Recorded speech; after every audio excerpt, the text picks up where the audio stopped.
소수의 목소리. 진리는 투표로 결정되지 않습니다. 다수의 함성이 늘 옳은 것은 아니며 여론의 바람이 늘 구원의 방향은 아닙니다. 하나님은 언제나 남은 자를 통해 역사를 바꾸셨습니다. 엘리야가 자기만 남았다고 절규할 때 이미 7,000명이 무릎 꿇지 않고 있었습니다. 오늘 우리는 7자리를 따라 다수가 틀릴 때부터 작은 누룩의 능력, 그리고 나도 그 한 사람의 고백까지 남은 자의 묵상을 함께 걸어갑니다. 우리는 다수결의 시대를 살고 있습니다. 투표로 대표를 뽑고 여론조사로 정책의 방향이 결정되며 인터넷의 좋아요 수가 한 사람의 가치를 평가하는 기준이 되기도 합니다.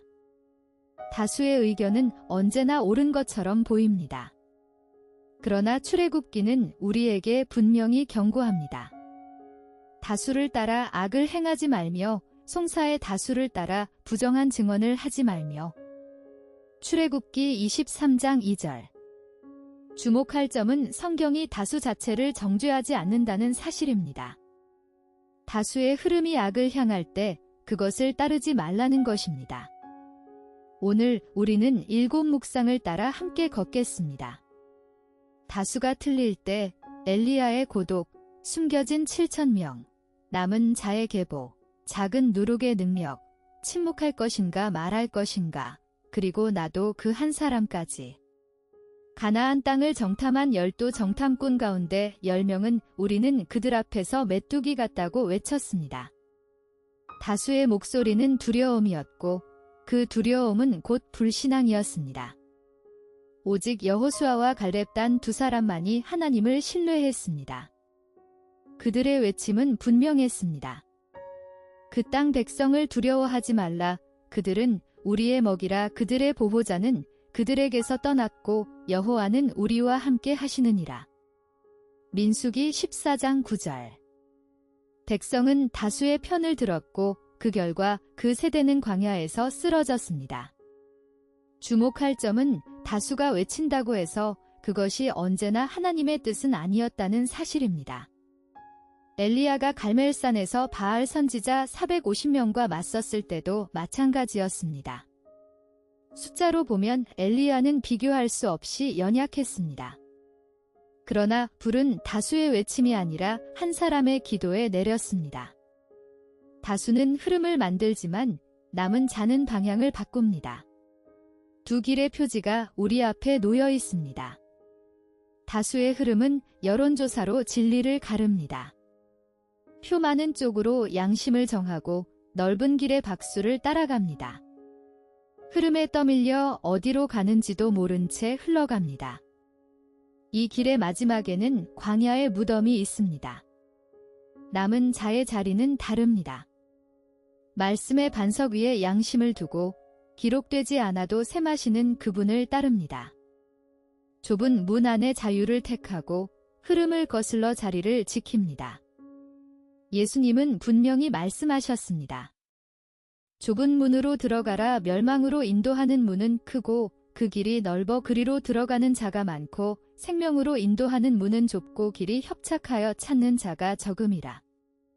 마태복음 7장 13절에서 14절.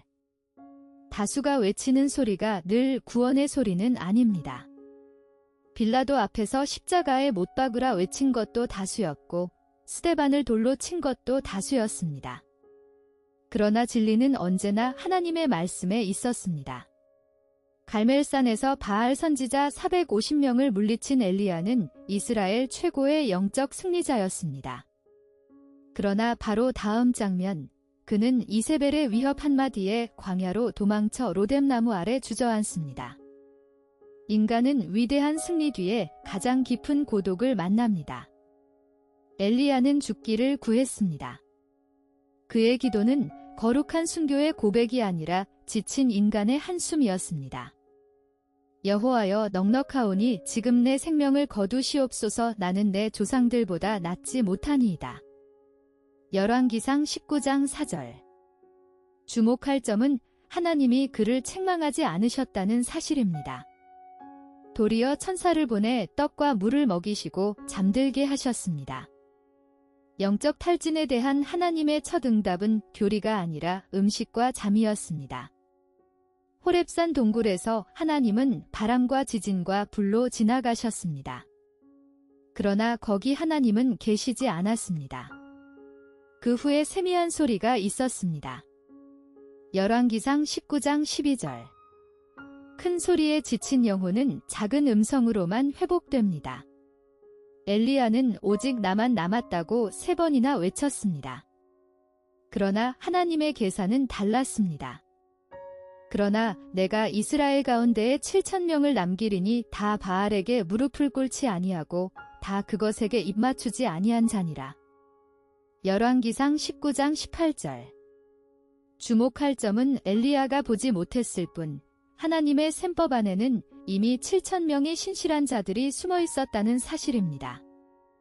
역사의 무대에 이름이 오르지 않고 갈멜산의 불을 부르지도 못했지만 그들은 보이지 않는 곳에서 무릎을 지킨 자들이었습니다. 사도 바울은 로마서 11장 4절에서 이 장면을 다시 꺼냅니다. 내 눈에 보이지 않는다고 없는 것이 아닙니다. 세상이 타락한 것처럼 보여도 하나님께는 7,000명이 있습니다. 당신의 교회, 당신의 일터, 당신의 가족 안에도 무릎 꿇지 않은 이름 없는 신자들이 있습니다. 고독은 거짓말쟁이입니다. 너뿐이야라고 속삭이지만 하나님은 나와 함께 7,000명이라고 대답하십니다. 성경을 한 줄로 꿰뚫는 실은 무엇입니까? 그것은 다수의 승리가 아니라 소수의 신실함입니다. 창세기부터 요한계시록까지 하나님의 역사는 언제나 대세를 이탈한 한 사람, 남겨진 한 가문, 흩어진 한 무리를 통해 이어져 왔습니다. 홍수 심판의 시대, 온 땅이 부패했을 때 성경은 단 한 사람의 이름을 기록합니다. 노아입니다. 노아는 의인이요 당대의 완전한 자라 그가 하나님과 동행하였으며. 창세기 6장 9절. 주목할 점은 한 가족 8명이라는 그 숫자가 초라했지만 인류의 계보가 거기서 다시 시작되었다는 사실입니다. 선지자 이사야는 반복해서 남은 자를 말했습니다. 바벨론 포로로 흩어지고 성전이 무너진 후에도 하나님의 언약은 끊어지지 않았습니다. 스룹바벨, 에스라, 느헤미야. 그들은 다수가 아니었으나 하나님의 약속을 붙들고 돌아와 성벽을 쌓았습니다. 사도 바울은 분명히 정리합니다. 그런즉 이와 같이 지금도 은혜로 택하심을 따라 남은 자가 있느니라. 로마서 11장 5절. 한 사람으로 이어진 자리는 셋입니다. 첫째, 노아의 자리입니다. 온 땅이 부패했을 때 성경은 단 한 사람의 이름을 기록했습니다. 노아는 대세를 따르지 않았고 하나님과 동행했습니다. 한 가족 8명, 그 숫자는 초라했지만 인류의 계보는 거기서 다시 시작되었습니다. 둘째, 아브라함의 자리입니다.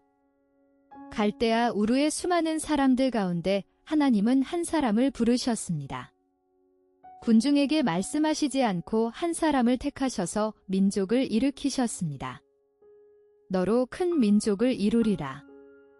창세기 12장 2절. 약속의 출발은 언제나 한 사람이었습니다. 셋째, 12 제자의 자리입니다. 예수님이 부르신 제자는 겨우 12명이었습니다. 오순절 다락방에 모인 자들도 120명에 불과했습니다. 그러나 사도행전은 이 소수가 세상을 뒤집었다고 증언합니다. 하나님의 셈법은 군중이 아니라 헌신된 한 사람을 향합니다. 예수님은 천국을 비유하실 때 종종 작은 것에서 출발하셨습니다. 겨자씨, 달란트, 그리고 누룩. 그 중에서도 누룩의 비유는 소수의 신실한 자들이 어떻게 세상을 변화시키는지 가장 선명하게 보여줍니다. 또 비유로 말씀하시되 천국은 마치 여자가 가로서 말 속에 갖다 넣어 전부 부풀게 한 누룩과 같으니라. 마태복음 13장 33절. 주목할 점은 누룩의 특징이 보이지 않음이라는 사실입니다. 밀가루 반죽 속으로 들어간 효모는 눈에 띄지 않습니다. 그러나 조용히 쉬지 않고 일합니다. 신실한 소수의 삶이 그러합니다. 그들은 무대 위에 서지 않으며 박수갈채를 받지 않습니다. 다만 자기 자리에서 정직하게 일하고 정직하게 기도하며 정직하게 사랑합니다. 그 보이지 않는 순종이 공동체 전체의 공기를 바꿉니다. 덩이를 부풀리는 것은 누룩의 양이 아니라 그 본질입니다. 하나님은 다수의 함성보다 신실한 한 사람의 무릎을, 군중의 박수보다 골방의 눈물을 더 귀하게 여기십니다. 예수님은 산상수훈에서 우리에게 두 가지 이름을 주셨습니다. 너희는 세상의 소금이니 소금이 만일 그 맛을 잃으면 무엇으로 짜게 하리요? 너희는 세상의 빛이라. 마태복음 5장 13절에서 14절. 주목할 점은 소금도 누룩도 모두 소량이라는 사실입니다. 음식 전체를 덮는 것이 아니라 깊이 스며들어 맛을 바꾸고 부패를 막습니다. 그러므로 다수가 되지 못함을 슬퍼하지 마십시오. 사도 바울은 분명히 말했습니다. 약한 것으로 강한 것을 부끄럽게 하려 하시며. 고린도전서 1장 27절. 세상의 셈법으로 미약해 보여도 하나님의 손에 잡히면 한 사람이 온덩이를 부풀리는 누룩이 됩니다. 기드온의 300용사, 다니엘의 세 친구, 마가의 다락방에 모인 120명, 하나님의 역사는 수의 문제가 아니라 순도의 문제였습니다. 당신이 작다고 느낄 때 그것은 약함의 증거가 아니라 오히려 누룩으로 쓰임받기 위한 자리일 수 있습니다. 엘리야가 갈멜산에서 바알 선지자 450명과 홀로 맞섰을 때 그는 수적으로 완벽한 소수였습니다. 이스라엘 백성은 머뭇거렸고 왕실은 적대적이었으며 동료 선지자들은 이미 숨어버렸습니다. 그 순간 엘리야는 선택해야 했습니다. 침묵할 것인가, 말할 것인가. 잠언은 분명히 권합니다. 너는 마땅히 입을 열어 공의로 재판하여 곤고한 자와 궁핍한 자를 신원할지니라. 잠언 31장 8절에서 9절. 주목할 점은 세상에는 두 종류의 침묵이 있다는 사실입니다. 하나는 경청하는 침묵이고 다른 하나는 비겁한 침묵입니다. 앞의 것은 지혜를 낳지만 뒤의 것은 죄를 낳습니다. 다수가 공의를 저버릴 때 소수의 침묵은 곧 동조가 됩니다. 예레미야는 결심했습니다. 이제 내가 다시는 여호와를 선포하지 아니하며 그의 이름으로 말하지 아니하리라. 그러나 곧 고백했습니다. 내 마음이 불붙는 것 같아서 골수에 사무치니 답답하여 견딜 수 없나이다. 예레미야 20장 9절. 예언자적 입술의 자리는 셋입니다. 첫째, 지혜의 침묵입니다. 세상에는 두 종류의 침묵이 있습니다. 경청하는 침묵과 비겁한 침묵입니다. 잠언은 분명히 가르칩니다. 모든 일에는 때가 있나니 잠잠할 때가 있고 말할 때가 있느니라. 전도서 3장 1절에서 7절. 침묵해야 할 때 말하지 않는 것은 죄가 아니라 분별입니다. 둘째, 거룩한 외침입니다. 다수가 공의를 저버릴 때 소수의 침묵은 곧 동조가 됩니다. 예레미야는 결심했습니다. 이제 내가 다시는 여호와를 선포하지 아니하며 그의 이름으로 말하지 아니하리라. 그러나 곧 고백했습니다. 내 마음이 불붙는 것 같아서 골수에 사무치니 답답하여 견딜 수 없나이다. 예레미야 20장 9절. 셋째, 온유한 진리입니다. 증언은 분노의 확성기가 아닙니다. 베드로 사도는 권면했습니다. 너희 속에 있는 소망에 관한 이유를 묻는 자에게는 대답할 것을 항상 준비하되 온유와 두려움으로 하라. 베드로전서 3장 15절. 진리는 강하지만 진리를 전하는 혀는 온유해야 합니다. 엘리야의 눈에는 보이지 않았던 7,000명, 그 7,000명도 엘리야를 몰랐고 엘리야도 그들을 몰랐습니다. 그러나 하나님은 이름 없이 무릎 꿇지 않는 모든 한 사람을 세고 계셨습니다. 남은 자는 군중으로 모여 서 있는 무리가 아니라 각자의 자리에서 홀로 신실한 한 사람 한 사람의 총합입니다. 다니엘의 세 친구는 풀무불 앞에서 그 외로움의 극한을 맛보았습니다. 그러나 그들은 이렇게 고백했습니다. 왕이여, 우리가 섬기는 하나님이 우리를 맹렬히 타는 풀무불 가운데에서 능히 건져내시겠고 왕의 손에서도 건져내시리이다. 그렇게 하지 아니하실지라도 왕이여, 우리가 왕의 신들을 섬기지도 아니하고 왕이 세우신 금 신상에게 절하지도 아니할 줄을 아옵소서. 다니엘 3장 17절에서 18절. 주목할 점은 그렇게 하지 아니하실지라도라는 한마디 안에 남은 자의 정체가 담겨 있다는 사실입니다. 결과가 보장되지 않아도, 곁에 지지자가 없어도 단지 하나님이 하나님이시기에 무릎 꿇지 않겠다는 결단. 한 사람이 결단하면 7,000명의 문이 열립니다. 이 책이 한 가지 묻고자 했던 것은 분명합니다. 다수의 흐름을 따를 것인가, 남은 자의 자리에 설 것인가. 다수가 틀릴 때 엘리야의 고독, 숨겨진 7,000명, 남은 자의 계보, 작은 누룩의 능력, 침묵할 것인가 말할 것인가, 그리고 나도 그 한 사람. 7 묵상을 따라 우리가 함께 걸어온 길은 결국 한 자리로 우리를 데려갑니다. 그런즉 이와 같이 지금도 은혜로 택하심을 따라 남은 자가 있느니라. 로마서 11장 5절. 다수는 흐름을 만들지만 남은 자는 방향을 바꿉니다.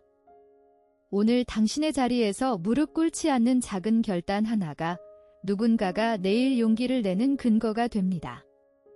엘리야가 몰랐던 7,000명처럼 당신도 모르는 곳에서 당신의 신실함을 보고 숨을 고르는 사람이 반드시 있습니다. 지0 6시대 분별의 8번째 묵상이 마무리됩니다. 다음 묵상은 예언자적 상상력의 자리에서 다시 만나 뵙기를 기다립니다. 구독과 좋아요는 다음 영상의 빛이 됩니다. 우주나 Q3 채널에서 다시 만나요.